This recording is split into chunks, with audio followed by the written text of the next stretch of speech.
Hello there guys, welcome back to Not Football Manager. If you've ended up here and you don't want any of this, you don't want any talking heads, any opinions, any overlays, just go straight to episode 2. If you just want to see gameplay, episode 2, straight the way through, no comms, unedited. That's how I'm going to run these series when I'm playing the arcade titles, the games that you would play with a controller. My controller's upside down because of the cable. Let's get that the right way round. So we are going to be playing this. We're going to be playing UEFA Euro 96 for the Sega Saturn by Gremlin Games. This, Gremlin Interactive, even. Gremlin Games is a market stall in Lee, for anyone from that way.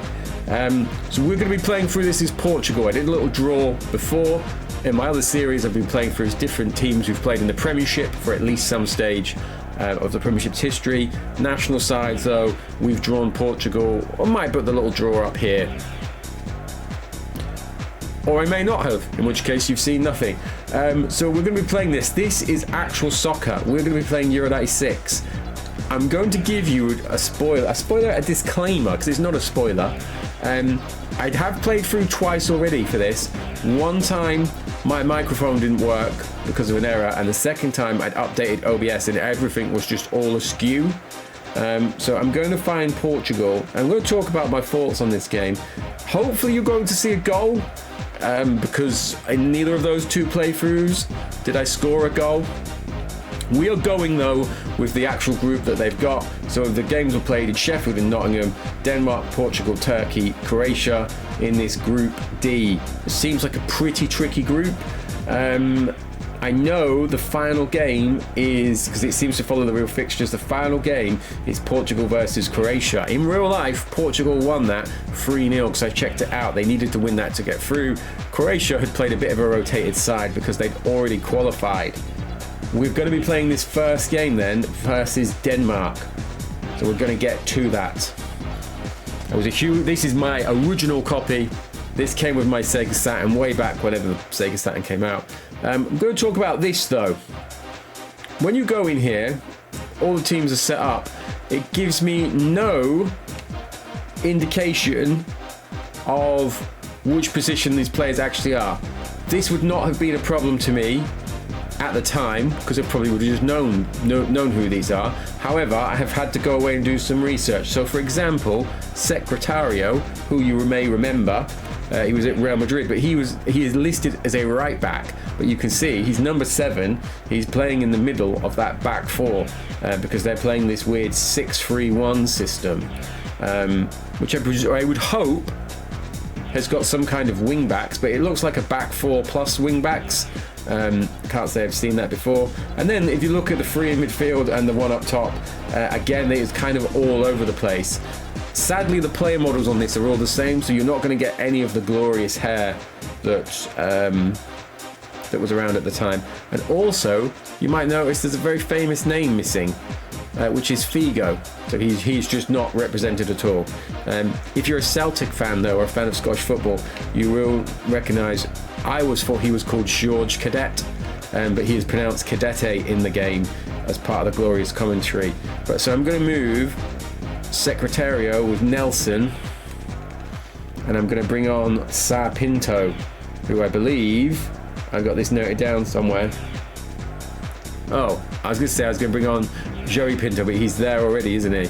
I've got Paulo Sousa though, and then I've got Rui Costa as the 10, and then Domingos as the 9. So he was an actual striker at the time.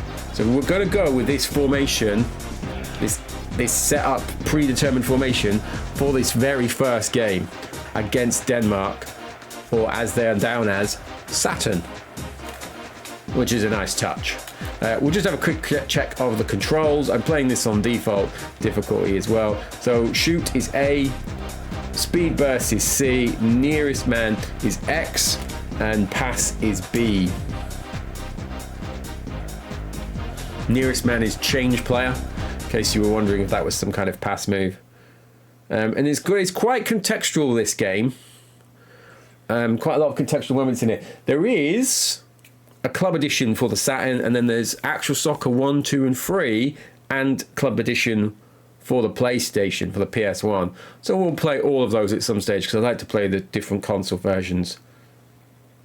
I'll have no bad mouthing of the Sega Saturn in the comments though. That may cause a few problems. So here we are. Now this game, believe it or not, was like the front runner, and I'm going to go with touchline camera, the front runner in like football games when this came out. Never seen anything like this. Was a huge fan of Actua Soccer at the time. Was very excited to get this on that Christmas day. I used to be able to quite easily win the... Oh, he's passed that. Oh, it's a penalty. Right, I'm going to put this on wire cam.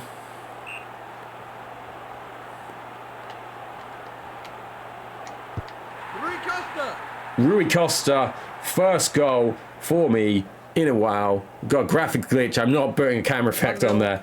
And we've taken the lead. Didn't mean to do that. I was talking about how contextual it was. I tried to pass inside to the player. It's passed outside, and then that player's ended up being fouled. I'm not going to moan too much. So you'll notice lots of different symbols coming on. So that's to do with like first time passing, first time shooting, and stuff like that. If you are a fan of the Premiership, though, because I said we normally talk about the Premiership, or we normally play as the Premiership era teams. Let's see if I can win this ball here. Oh, Denmark are through. It's gone. The motion capture on this is done by Chris Woods, the goalkeepers, and then Andy Sinton, and another player that I'm currently blanking on that was also at Wednesday. So those are the players who were motion captured, so whose movements you see in game. I'm going to try and hit this before this guy gets onto me. Got a bit of after swerve there, did not get much power. So this was made by Gremlin Interactive here in Sheffield, about 3 miles from where I live. Now, I've just put in 2 okay slide tackles there. I have noticed slide tackling on this game. Through on goal, he's blasted that straight at the keeper. He's made a good save. Slide tackling on this game can often be difficult because it takes so long for the player to slide that by the time you've got him back up on his feet, the player that you have slid is back up and will just take the ball off you as your guy's in the animation of getting up. I'm not sure what was intended there. Picnic. It's all gone a bit. Oh god, there. That was exactly what I was talking about. So, oh, he's hit the post there as well. Slid that player. Took so long getting up with the ball that the guy then got back. I'm just going to moose this one downfield. Victor Bayer in goal, who you may remember. I believe he was at Barca at the time. I've got a little note there somewhere in front of me, but I can't see it. So I will confirm that at half time. I want to say that he also played for Porto, but I'm friends with someone who's a big Sporting fan and work with someone who is a Benfica fan, and so I've become very careful about confusing those 3 kind of Portuguese super clubs, because I know that's the great save. Yeah, that's the equivalent of someone being like Man United, Manchester City, Liverpool. They're all the same team, aren't they? Good awareness of who's around. Now, I've got the commentary turned quite down from my in-game feed, but I was a big fan of this at the time. And there's some lovely moments in Gremlin, the bitmap books, Gremlin Games annual book, where they talk about how the commentary was done and watching Brian Davies' work. So we made it to half-time, and we are winning. Nice touch. Lost the ball there though, and I've checked. I was doing this last time because I've played FIFA today, or EA.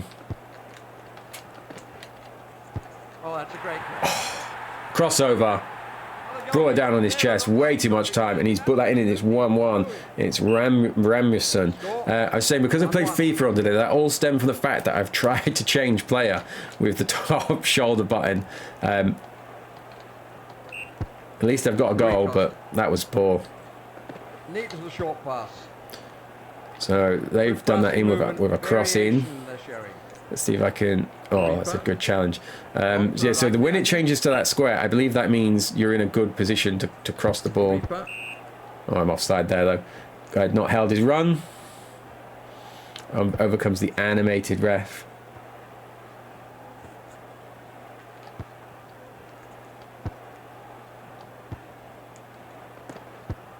But other than the fact you're never quite sure, like he did a little back heel there when I was hoping he was going to go for the through ball. There is the through ball, but couldn't get on the end of it. You can get some nice passing going on this. It's already on the next page. You read that so early. Uh-oh. Keeper's way out of position, but he's got back. He's got a good hand on that. Don't worry about the fact it looks like he's not wearing any gloves. That was a strong hand. And it's gone out. So what is 60 minutes gone? I can't figure out when I was playing through it how to make a sub on this. If you press the start button when the ball is out, or if you press pause even, there is substitutions there. There's no radar neither though. Comfortably intercepted. Neat little short pass. Reaper. Sort of distance would he get with Grim this? Reaper with that challenge. Sure, everyone else has made that about his name at some stage. At least the English Good comms. passing movement variation they're showing. Secretario. That was almost like a through ball.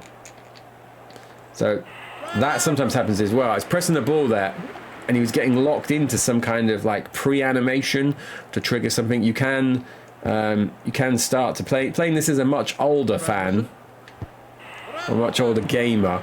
I'm much better at spotting the animation loops starting. So sometimes you will get locked into that the player is going to complete an action regardless of whether it makes sense for them. Oh, I've pressed the wrong button there. I've hit that straight at the keeper. That's a great save. I know it's Schmeichel in goal, but with his famous dark hair. Won the ball there. Passed it on. This could be my final chance.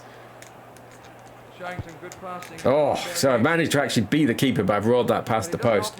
Little drag back there.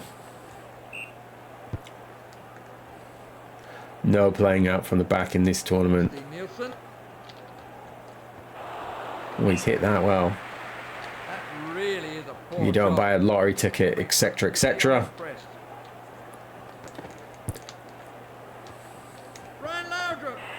Now, I may try and play the second game, the no comms game, with a different camera angle if I can.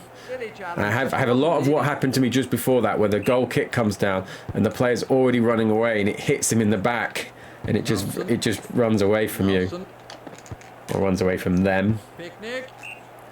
There we are. So there's the first game. It is 1-1. We're going to see how our group goes. They always say it's important not to lose your first game, but what I'm worried about is that penalty is the only goal I've managed to score in now 7. I played a few friendlies as well. Probably about 9 games since I've returned to this.